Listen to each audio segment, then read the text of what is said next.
بسم الله الرحمن الرحيم. الحمد لله رب العالمين، والصلاة والسلام على أشرف الأنبياء والمرسلين سيدنا ونبينا محمد وعلى آله وصحبه أجمعين. در درس دیروز ما بخش صحیح رو سر کرده بودیم، حدیث صحیح، و من با شما تعریف حدیث صحیح رو هم بیان کرده بودم. یعنی صحیفه اولی یا دومی همین کتاب رو هم خوانده بودیم، تعریف صحیح رو هم نظر کرده بودیم و این چنین شرایط حدیث صحیح رو هم من برای شما بیان کردم.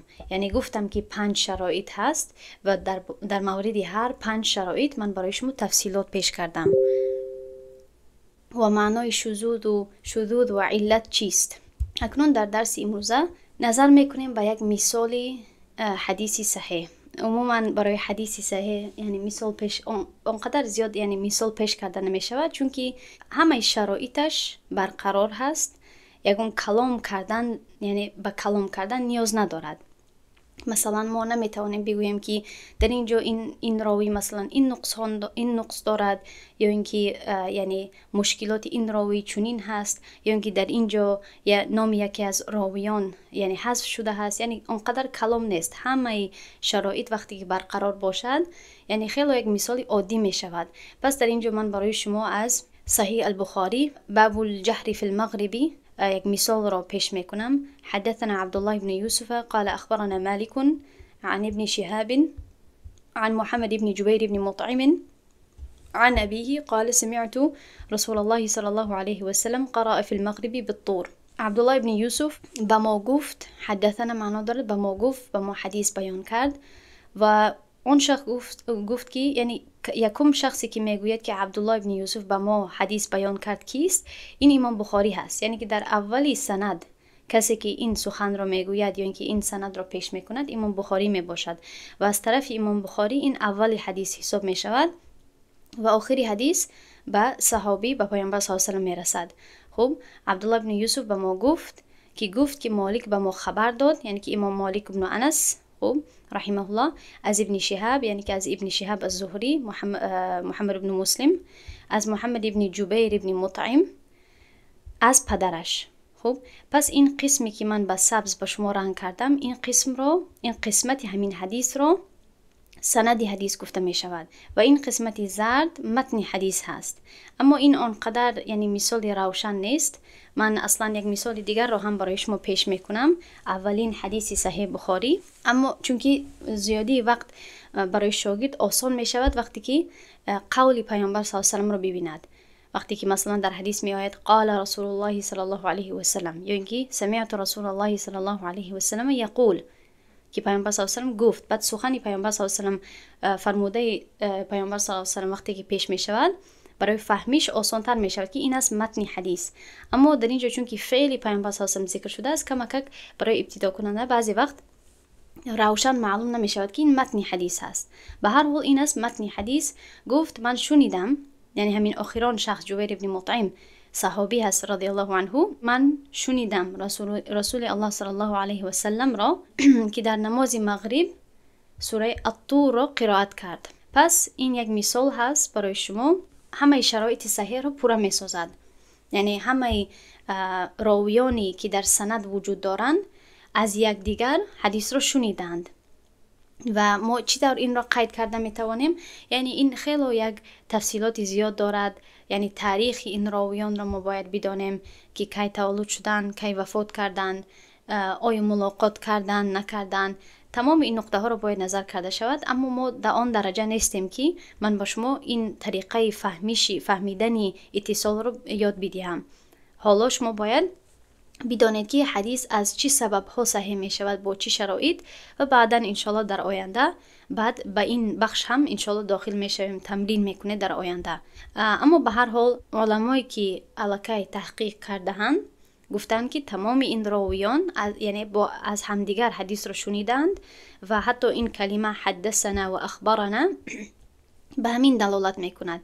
اما وقتی که کلمه عن می آید، این می تواند که هم به اتصال دلالت کند و هم به انقطاع، یعنی که هم می تواند که در بین این دو مردم یعنی ملاقات شده باشد، از همدیگر شنیده باشند حدیث را، یا اینکه میتواند که از همدیگر نشنیده باشند حدیث را. اما وقتی که امام بخاری عن را استفاده میکند، وقتی که همان راوی مدلس نباشد، یعنی که نام شیخش را اگر پنهان نکند، تبدیل نکند، عن به اتصال دلالت میکند. اما این گپ کمک یعنی دشوارتر هست. من فقط برای شما این را همچون مثال حدیث صحیح پیش میکنم و گفتنی هستم که همه رجال، یعنی همه مردان، همه راویان این حدیث از همدیگر حدیث را شنیدن مستقیما، یعنی که حدیث متصل هست و همه این راویان ثقه هستند، یعنی که عادل و ضابط هستند، هم عادل هستند و هم یعنی از جهت خاطره و حفظی کامل دارند، حفظی مستحکم دارند. و هم از جهت مثلا این شد عادل ضابط، 3 شرایط پوره شد.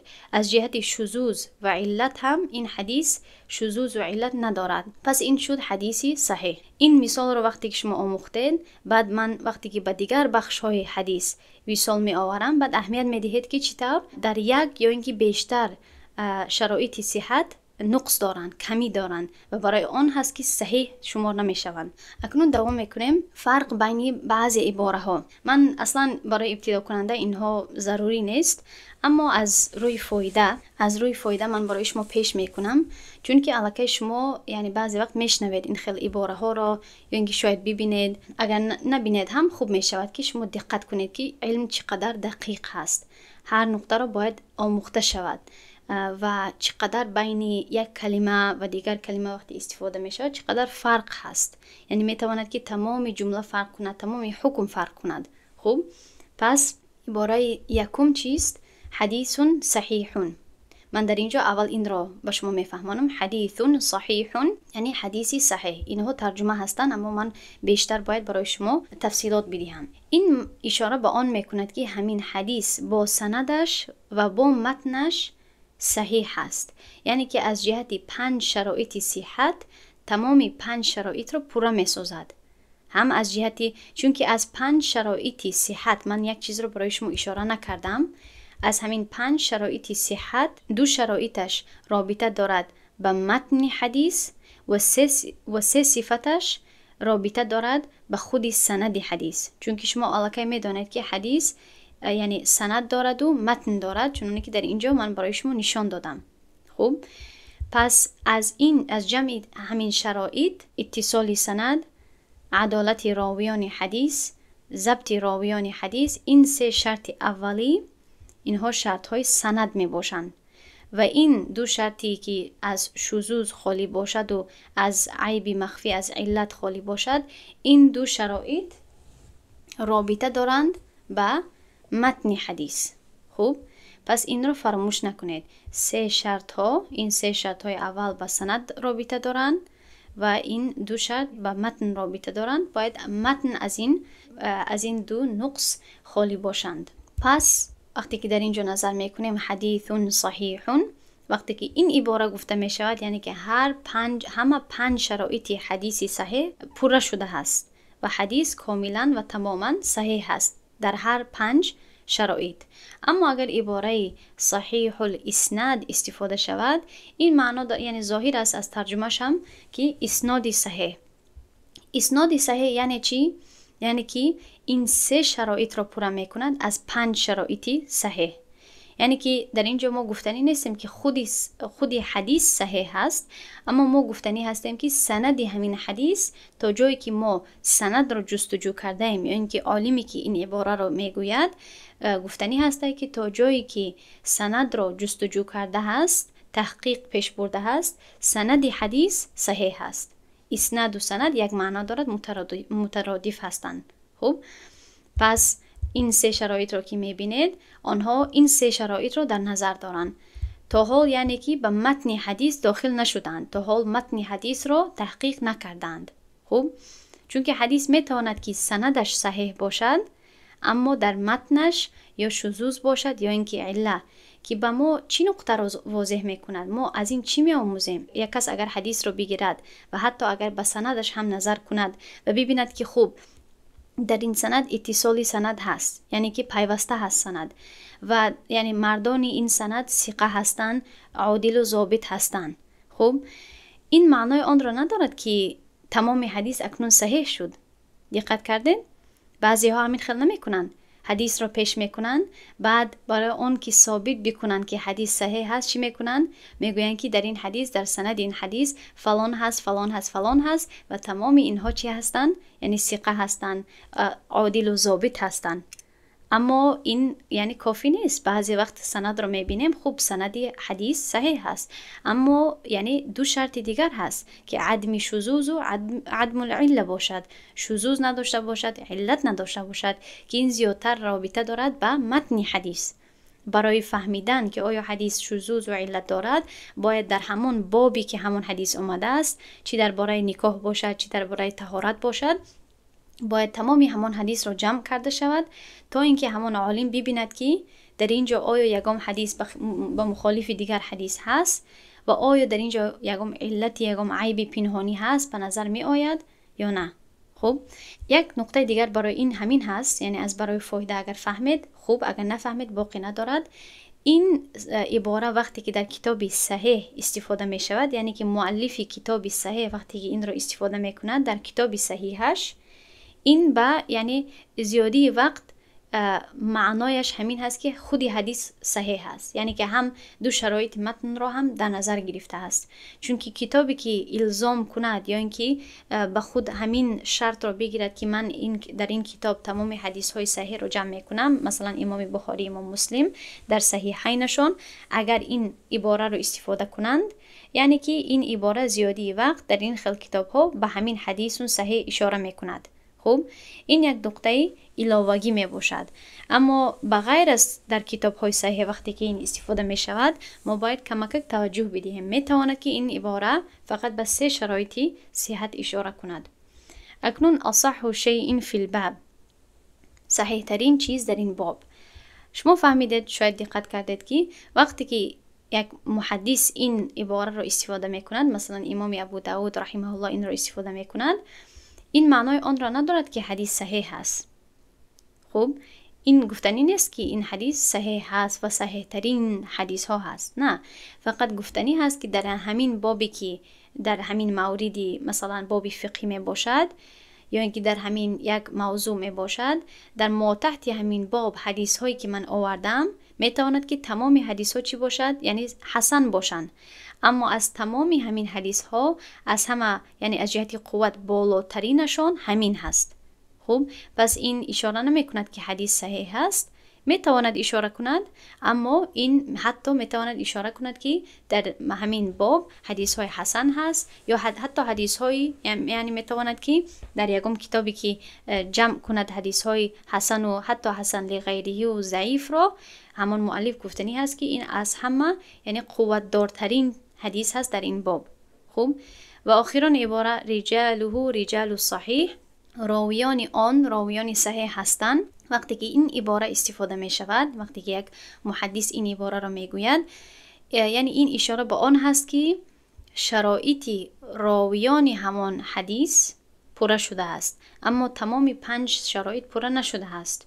یعنی که وقتی که گفته می شود که راویان صحیح هستند، یعنی که از جهت عادل بودن و ضابط بودن، یعنی که خاطره مستحکم داشتن، آنها یعنی مستحکم هستند.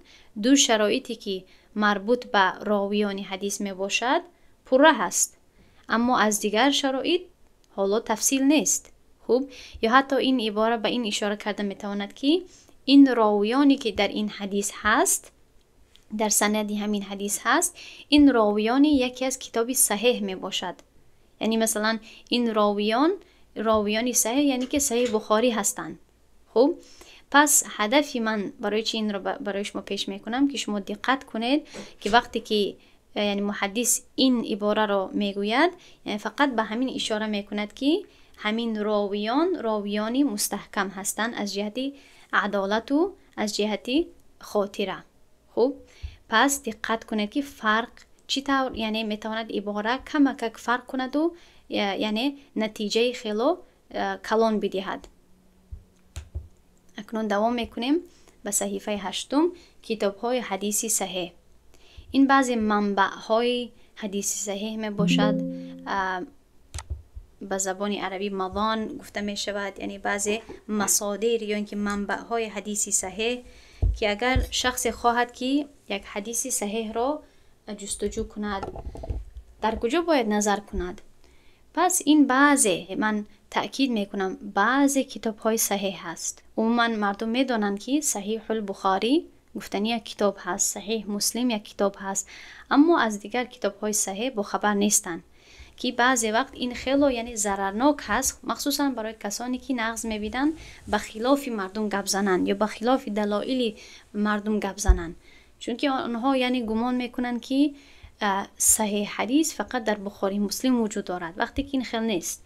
این درست هست که صحیح امام بخاری و امام مسلم یعنی خیلی کتاب های بلند هستند، اما این معنای آن را ندارد که دلیل فقط از همین دو کتاب گرفته می شود، یعنی از نگاه حدیث. از نگاه حدیث تا وقتی که حدیث شرایطی مقبول را یعنی قبولیت را پورا کند، حدیث را همچون حجت گرفته می شود. خوب، و تا وقتی که حدیث 5 شرایط صحت را پورا کند، حدیثی صحیح شماریده می شود و می تواند که از صحیح بخاری و مسلم بیرون باشد. خوب، پس در اینجا داریم صحیح امام بخاری. من عموما وقتی که شاگردان را این موضوع را درس میدهم خیلی تفصیل میدهم که مثلا خود امام بخاری کی بود، نام صحیح بخاری یعنی عنوان درازی صحیح البخاری چیست، چون که اصلا کتاب صحیح البخاری عنوانش دیگر هست، عنوانش خیلی دراز هست. خوب، اما مشهور هست به همین عنوان مختصر که صحیح البخاری گفته می شود. و همین طور عنوان کتاب امام مسلم یعنی امام مسلم کی بود، نامش چی بود و غیره، و در این کتاب ها چی شرایط دارند یا اینکه چند حدیث رو جمع کرده اند و غیره. یعنی تمام این تفصیلات رو من عموما پیش میکنم برای شما. این لازمی نیست، فقط میخواهم که به همین نام ها رو کوشش کنید حفظ کنید، به خاطره خود بگیرید که وقتی که از شما پرسیده شود دیگر کدام کتاب های صحیح هست، شما بتوانید بگویید که صحیح الامام ابن خزیمه مثلا یک کتابی دیگر هست، این چونین صحیح الامام ابن حبان، صحیح کتاب صحیح امام ابن حبان، المستدرک امام حاکم. و مستدرک کدام کتاب رو گفته می شود، این هم تفصیلات دارد. خوب، وقتی که مستدرک گفته می شود این معنای آن را ندارد که صحیح نیست. مستدرک اصلا همون کتاب رو گفته می شود که یعنی شرط های امام بخاری و امام مسلم را بر نظر گرفته بیشتر و بیشتر حدیث ها رو اضافه می کند و شامل می کند، یعنی که می تواند که سند های شرایطی که امام بخاری یعنی مقرر کرده است یا اینکه امام مسلم مقرر کرده است برای قبول کردن حدیث، همین شرایط را امام حاکم پیروی کرده یک کتابی بیشتری را یعنی جمع میکند تا اینکه به شرایط امام بخاری و امام مسلم بیشتر حدیث ها را جمع کند. چون که امام بخاری و امام مسلم خودشان گفته‌اند که ما تمام حدیث های صحیح را جمع نکرده ایم، چون که خیلی کتاب دراز میشد. آنها هم گفتند که در نزد ما یعنی هزارها حدیث بود، اما از بین همین هزارها حدیث ما فقط همین قدر را گرفته جمع کردیم. پس وقتی که این نقطه رو فهمیدید، این چی معنا دارد؟ که وقتی که یک حدیثی در بخاری و مسلم باشد، مثلا در یک باب فقهی، می تواند که در یک کتاب دیگری یک حدیث دیگری وجود داشته باشد تا اینکه دلیلی یک مذهب دیگر شود یا یک قولی دیگر شود. بعضی ها بخاری و مسلم رو باز میکنند، به یک کتاب فقهی به یک ترجمه الباب داخل میشوند، بعد میگویند که خب در بخاری چنین آمده است، برای چی تو پیروی این حدیث رو نمیکنی؟ جواب مختصر همین است که برای که بخاری و مسلم یعنی فقط همین کتاب های حدیث نیستند و حدیثی صحیح فقط در این کتاب ها وجود ندارد، دیگر کتاب های هم هست که در آنجا حدیث هست و حدیث های صحیح هم وجود دارد. خوب، و بعضی وقت مثلا دلایل مذهب حنفی از دیگر کتاب ها گرفته می شود یا از دیگر یعنی سندهایشان در و همین حدیث ها در دیگر کتاب ها وجود دارد.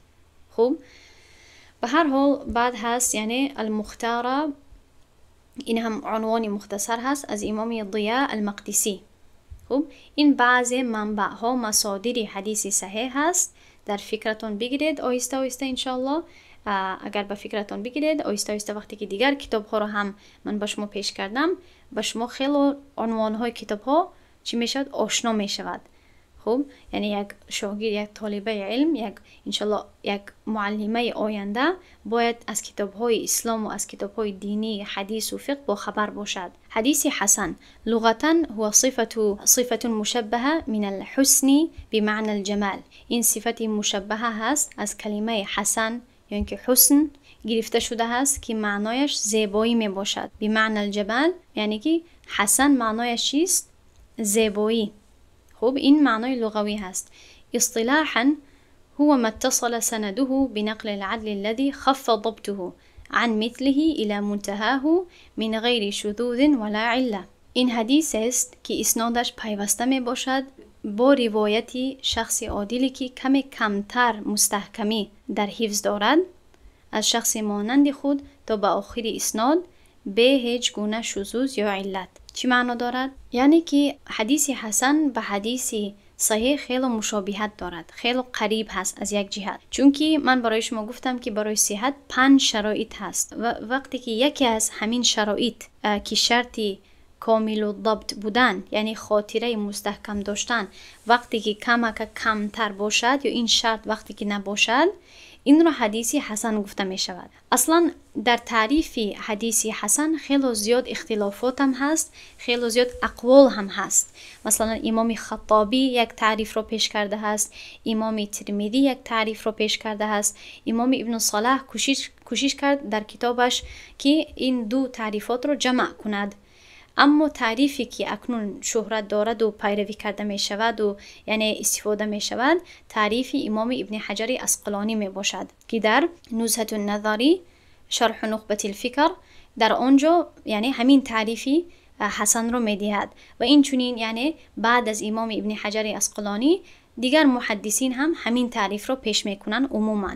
خب پس این تعریفی که من از کتاب شیخ محمود طحان به شما پیش میکنم، تیسیر و مصطلح الحدیث، همین هم یعنی اول چی گفت؟ مؤلف گفت که در اینجا اختلاف هست و بعداً تعریف امام ابن حجر را پیش کرد. پس این تعریف امام ابن حجر هست. این قسمتش از تیسیر نیست، این قسمتش فقط از تیسیر هست. خب دیدید که چطور من برای شما از چندین جایها گرفته یعنی درس را پیش میکنم.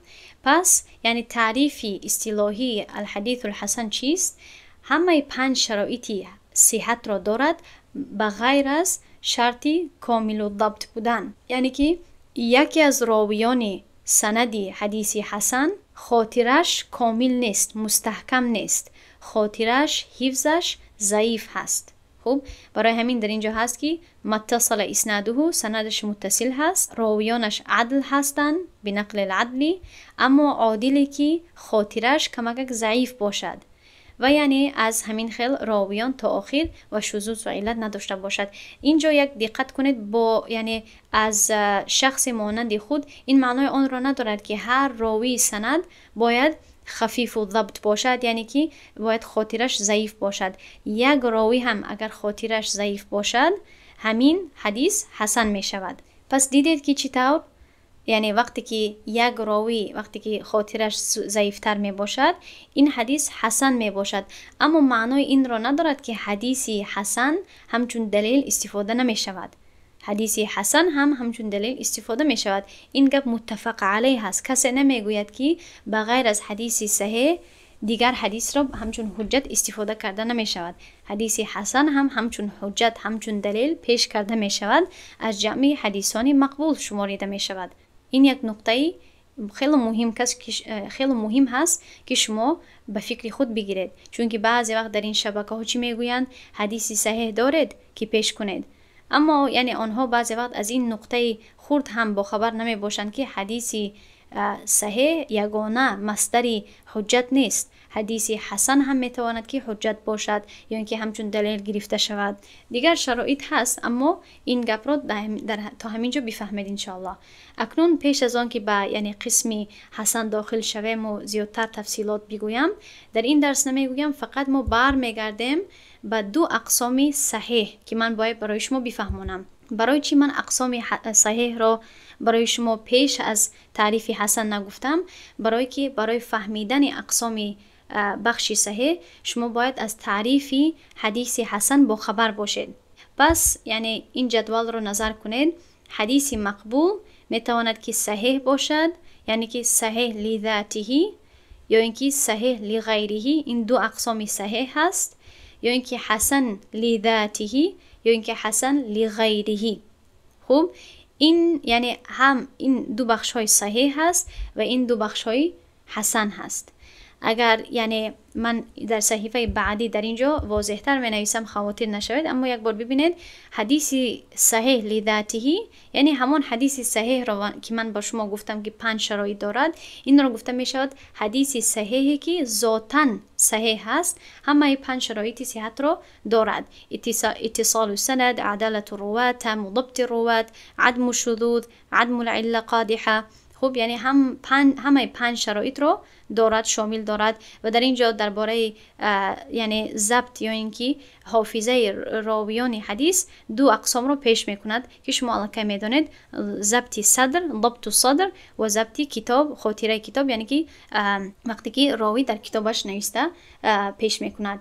دوم قسم حدیث صحیح کدام هست؟ همان حدیث صحیحی که در اصل حسن بود. دیدید که هر دویشون یک می باشن تا وقتی که در اینجا می رسن. یعنی که حدیثی که حسن لذاته هست، یعنی که حسن ذاتاً 4 از 5 شرایط صحت را شامل دارد، یعنی که سندش متصل هست، راویانش عادل هستند، اما یک یا اینکه بیشتر راویان همین سند خفیف و ضبط هستند، یعنی که خاطرشون ضعیفتر هست. یکی از کامل و ضبط، یکی از خفیف و ضبط. این دو نوع رو نویسید، یعنی که خاطره و حفظ کامل داشتن و خاطره یا حفظ یعنی ضعیف داشتن. پس یک یا اینکه بیشتر راویان حدیث حسن لذاته خاطره ضعیف دارد، اما شذوذ و علت هم وجود ندارد. پس 4 از 5 شرایط صحت رو پوره میکند. اما حدیث حسن لذاته از صحیح لغیره چی فرق میکند؟ که حسن لذاته 4 از 5 شرایط رو پوره می سازد، اما همین یک حدیث هست، یک سند دارد. و وقتی که به همین حدیث حسن لذاته یک سند دیگر می آید، یعنی که متن عین متن هست، قضیه عین قضیه هست، مسئله یا اینکه گفته پیامبر صلی الله علیه و سلم یا حکمی که در همین حدیث داده می شود یک هست، اما برای همین یک متن 2 حدیث وقتی که وجود داشته باشد، دوم حدیث سندش دیگر باشد، این به همین حدیثی که حسن هست و کمک از جهتی خاطره یکی از راویانش یعنی پسترک هست از درجه صحیح، همین رو بالا میکند به درجه صحیح. اما چون که خودش ذاتاً صحیح نیست، از سبب قوتی سند دوم وقتی که بلند می شود، این را صحیح لغیره گفته می شود. اگر اولین بار میشنوید کمک دشوار هست، اما 2-3 بار تکرار کنید با یکم خواهر، با یکم همکورستون، انشالله همصنفتون، انشالله آیسته آیسته میگیرید. اما وقتی که دیگر سند نباشد، همین یک سند باشد و در همین یک سند فقط 4 از 5 شرایط صحت وقتی که پوره کرده شود، این را حدیثی حسن لذاته گفته می شود، یعنی که ذاتاً همین حدیث حسن هست. خوب، اما دوم قسمتی حدیث حسن لغیره هست و این به آن حدیث اشاره می کند که در اصل ضعیف هست. با بخش ضعیف می آیم، انشالله می رسیم، اما در اصل حدیث ضعیف هست، یعنی که یکی از شرایط دیگری رو یا چندین شرایط صحت رو ندارد، اما چون که از یک طریقه دیگر، یعنی که از یک سند دیگر میرسد و یک متن حدیث با یک متن حدیث 2 یا اینکه زیادتر اسانید وجود دارد، برای همین سبب میتواند که حدیثی ضعیف هم بالا رود، ارتقا کند، یعنی که قوت دار شود و به درجه حسن رسد. فهمیدید؟ و این یعنی این مذهب حنفی نیست، این مذهب محدثین هست که من به شما میگویم. بعضی ها یعنی این یک متفق علیه نقطه هست که تمام مذاهب، تمام فقیهان قبول میکنند و یعنی این منهج محدثین هست و یعنی مذهب حنفی هم این رو قبول میکند. این خاص به مذهب حنفی نیست، چنانکه که مردم مذهب حنفی رو بد میگویند و بد میبینند. این مذهب حنفی این رو نگفته است، این رو محدثین گفتند. خوب، پس وقتی که حدیث ضعیف باشد اما یک سند دیگر بیاید همچون تابع یا شاهد که در این بخش ها می رویم، حدیث ضعیف بالا می شود، یعنی قوت دار می شود و به قسمی به درجه حدیث حسن میرسد. خوب، به درجه حدیث حسن میرسد. اما این را حسن لذاته گفته نمی شود، حسن لغیره گفته می شود. یعنی که این حدیث قوت دار شد از سبب غیرش. فهمیدین؟ پس این آخران صحیفه همین را واضح می سازد. صحیح لذاته یعنی که ذاتاً 5 شرایط صحت را دارد. صحیح لغیره یعنی که از سبب قوتی که سند دوم یا اینکه سوم چهارم، یعنی که یک سند کافی هست، اما سند دوم به امیدیت از درجه حسن بالا می شود به درجه صحیح.